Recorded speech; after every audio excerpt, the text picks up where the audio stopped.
पिछले टॉपिक में हमने बिजनेस एनवायरनमेंट के एक्सटर्नल एनवायरनमेंट का नॉन इकोनॉमिक एनवायरनमेंट वाला पार्ट स्टार्ट किया था। अर्थात हम व्यावसायिक वातावरण के बाह्य वातावरण का दूसरा भाग गैर आर्थिक पर्यावरण हम पढ़ रहे थे, जिसमें हमने भौतिक या प्राकृतिक पर्यावरण पढ़ लिया था। आज का जो हमारा टॉपिक है वो है सोशल एनवायरनमेंट। क्या होता है, सामाजिक वातावरण या सामाजिक पर्यावरण में हम किस किस को शामिल करते हैं। यदि हम देखें तो किसी भी व्यवसाय के लिए सामाजिक वातावरण बहुत इम्पोर्टेंट होता है, क्योंकि व्यवसाय भी एक तरह से एक सामाजिक संस्था है जो समाज में रहकर समाज के साधनों का उपयोग करके और कह सकते हैं समाज के व्यक्तियों के लिए उनकी सहायता से किए जाने वाली एक क्रिया व्यवसाय है। इसलिए हम व्यवसाय को एक सामाजिक संस्था कह सकते हैं। उसका मोटिव मेनली तो प्रॉफिट अर्निंग होता है, लेकिन वो समाज में रहकर समाज के साधनों का उपयोग करके और समाज के उपयोग के लिए ही या उनके उपभोग के लिए ही वस्तुओं का निर्माण करता है। तो किसी भी व्यवसाय के लिए सामाजिक पर्यावरण का अध्ययन करना बहुत आवश्यक होता है, क्योंकि व्यवसाय पर सामाजिक वातावरण का प्रभाव पड़ता है।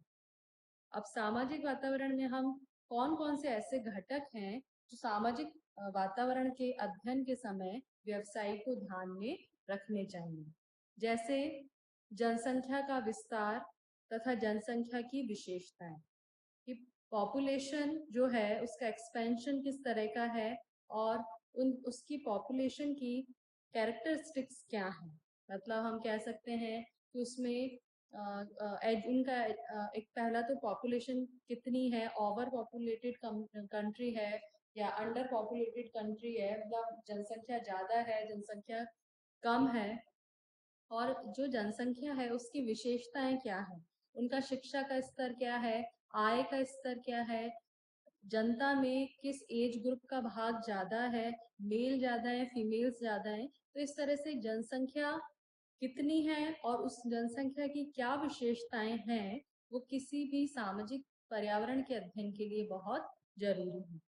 इसके साथ ही समाज में परिवार की जो संरचना है वो किस तरह की है, मतलब संयुक्त परिवार को ज़्यादा प्राथमिकता है या एकल परिवार को ज़्यादा प्राथमिकता है, क्योंकि इसके अनुसार ही व्यवसाय का आकार और व्यवसाय की प्राथमिकताएं भी बदलती जाती हैं। इसके साथ ही समाज में जनता का आपसी सहयोग कैसा है और उनका, या हम कह सकते हैं कि उनका म्यूचुअल कॉपरेशन ऑर्गेनाइजेशन किस तरह का है, लेबर यूनियन है, उनके वेलफेयर के लिए कौन कौन से ऑर्गेनाइजेशन है। तो इस तरह का आपसी सहयोग का स्तर समाज में क्या है वो भी हमें देखना चाहिए। इसके साथ ही जनता का परिवर्तनों एवं जोखिमों के प्रति क्या दृष्टिकोण है। जैसे हम कह सकते हैं कि जनता कुछ नया अपनाने में इजी है, या वो केवल अपने जो उनको पुराने जो उनके विचार हैं उन्हीं को कैरी ऑन करती है, या वो नए को भी अपनाने के लिए राजी है और उसको महत्व देती है। तो इस प्रकार नए परिवर्तनों और जोखिमों के प्रति जनता का क्या दृष्टिकोण है, ये भी व्यवसाय के लिए या व्यवसाय के वातावरण को प्रभावित करता है। कि उनकी सोच जो है वो ट्रेडिशनल है या साइंटिफिक अप्रोच वो रखते हैं चेंजेस के प्रति। तो mentality of public towards changes और रिस्क ये भी इम्पोर्टेंट रखता है।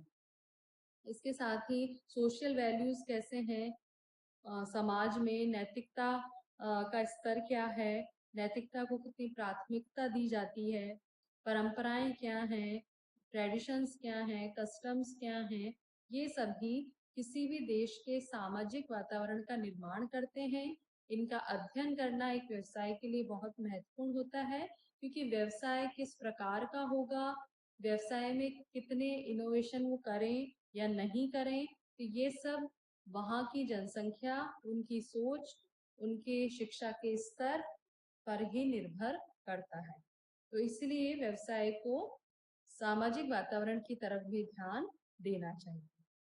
इसके बाद हमारा आता है राजनैतिक पर्यावरण, पॉलिटिकल एनवायरनमेंट। देश का राजनीतिक वातावरण जो होता है वो भी व्यवसाय के लिए महत्वपूर्ण होता है, क्योंकि राजनीतिक वातावरण डायरेक्टली आर्थिक क्रियाओं को प्रभावित करता है, या कह सकते हैं देश में जितनी भी आर्थिक क्रियाएं, इकोनॉमिक एक्टिविटीज की जा रही हैं, जैसे व्यवसाय, व्यापार जो भी हैं, उनको पॉलिटिकल आइडियोलॉजी जो है वो डायरेक्टली और डीपली इफेक्ट करती है। तो इसलिए राजनीतिक पर्यावरण का अध्ययन करना भी व्यवसाय के लिए एक महत्वपूर्ण जिम्मेदारी है।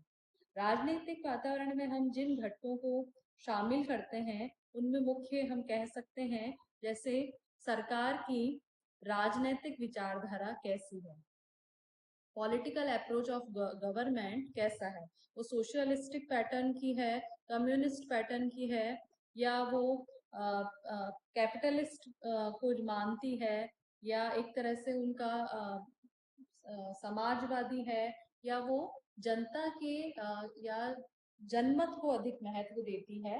तो सरकार की विचारधारा किस तरह की है कि वो साम्यवादी, पूंजीवादी, जनता की आवश्यकताओं को या जनमत को अधिक महत्व देना, प्रजातंत्र पर आधारित है। तो किस प्रकार की सरकार है वो विचारधारा भी व्यवसाय को प्रभावित करती है। इसके अलावा जन कल्याण संबंधी नीतियां, कि सरकार जो है वो पब्लिक वेलफेयर के लिए कितनी अवेयर है, उसकी जो पॉलिसीज हैं उनका मेन एम प्रॉफिट अर्निंग है या वो पब्लिक वेलफेयर को महत्व देती है, ये भी पॉलिटिकल एनवायरनमेंट में आता है। साथ में पॉलिटिकल स्टेबिलिटी किसी भी कंट्री में कितनी है, पॉलिटिकल स्टेबिलिटी पॉलिटिकल एनवायरनमेंट का सबसे इम्पोर्टेंट पार्ट है, क्योंकि यदि किसी कंट्री में सत्ता में स्थिरता नहीं है या सत्ता बार बार फ्लक्चुएट होती है, बार बार चेंज होती है, तो ओवरऑल व्यवसाय को नेगेटिवली या नकारात्मक रूप से प्रभावित करती है। तो पॉलिटिकल एनवायरनमेंट में राजनीतिक स्थिरता को देखना सबसे ज्यादा महत्वपूर्ण है, और राजनीतिक स्थिरता व्यवसाय के विकास के लिए बहुत जरूरी है। इसके साथ ही राष्ट्रीय सुरक्षा, नेशनल प्रोटेक्शन के लिए हमारी डिफेंस पॉलिसीज क्या है, ये भी हमारे लिए बहुत महत्वपूर्ण होती है। विदेश नीति, फॉरेन पॉलिसी हमारी क्या है, अफसरशाही, ब्यूरोक्रेसी हमारे यहाँ कैसी है, उनका जो दृष्टिकोण है, सरकारी अफसरों का क्या दृष्टिकोण है, किस तरह का वो सहयोग जनता को करते हैं उनके कार्यों में। अफसरशाही या ब्यूरोक्रेसी भी हमारे लिए बहुत इम्पोर्टेंट है। सरकारी नीतियां, नियम किस प्रकार के हैं, गवर्नमेंट लॉज एंड पॉलिसीज जो बनाए गए हैं वो लिबरल है या नहीं है, बहुत स्ट्रिक्ट है, और जनता के लिए उनको फॉलो करना कितना कॉम्प्लिकेटेड है या कितना इजी है। तो ये सभी, जैसे हम कह सकते हैं political stability, political welfare policy, national protection, defence policy, foreign policy, bureaucracy, government laws and policies, political approach of government, ये सभी राजनीतिक पर्यावरण के महत्वपूर्ण घटक हैं या इनके भाग हैं, या हम कह सकते हैं किसी भी व्यवसाय को व्यवसाय करने से पहले या व्यवसाय करते हुए भी बार बार इन घटकों पर विचार करना चाहिए, इन्हीं के अनुसार अपनी नीतियों का निर्माण और उनमें बार बार परिवर्तन करते रहना चाहिए। इसके बाद हमारा आता है लीगल एनवायरनमेंट या वैधानिक पर्यावरण। वैधानिक वातावरण जो होता है वो व्यवसाय को बहुत अधिक प्रभावित करता है। इसका मुख्य कारण यह है कि यदि व्यवसायी एवं व्यवसाय से जुड़े अन्य पक्षकारों के हितों एवं अधिकारों की रक्षा के लिए देश में समुचित वैधानिक व्यवस्था नहीं है, तो कोई भी व्यक्ति व्यवसाय करना नहीं चाहेगा। क्योंकि यदि सभी पॉइंट्स पर, जो भी पॉइंट कह सकते हैं हम लड़ाई या विवाद का कारण बन सकते हैं, यदि वो पॉइंट पहले से ही लॉ द्वारा क्लियर कर दिए जाएं तो व्यवसाय के लिए भी बहुत इजी रहेगा, और जो दूसरा पक्षकार है जो कि बिजनेस से डील कर रहा है उसके लिए भी ये इजी, और एक तरह से कह सकते हैं कि एक तरह से उसके लिए व्यवधान फ्री होगा। उसमें इजीली वो ट्रांजेक्शन करना पसंद करेगा। तो वैधानिक वातावरण एक तरह से बिजनेस को प्रोटेक्शन लेयर का काम करता है। वैधानिक वातावरण में कई घटक आते हैं, जैसे संवैधानिक प्रावधान कि किसी भी देश में कॉन्स्टिट्यूशनल प्रोविजंस क्या किए गए हैं, क्या बनाए गए हैं, वो इस वैधानिक वातावरण का एक मुख्य भाग होते हैं। व्यापारिक नियम क्या बनाए गए हैं, कमर्शियल लॉज पे ही पूरा व्यवसाय और उससे संबंधित पक्षकारों के अधिकार जुड़े हुए रहते हैं। आर्थिक संनियम क्या है, इकोनॉमिक लॉज क्या बनाए गए हैं, इकोनॉमिक लॉज के साथ साथ इंडस्ट्रियल लॉज, लेबर लॉज कौन कौन से हैं, पॉल्यूशन कंट्रोल संबंधी क्या नियम बनाए गए हैं, इकोनॉमिक पॉलिसीज क्या दी गई हैं।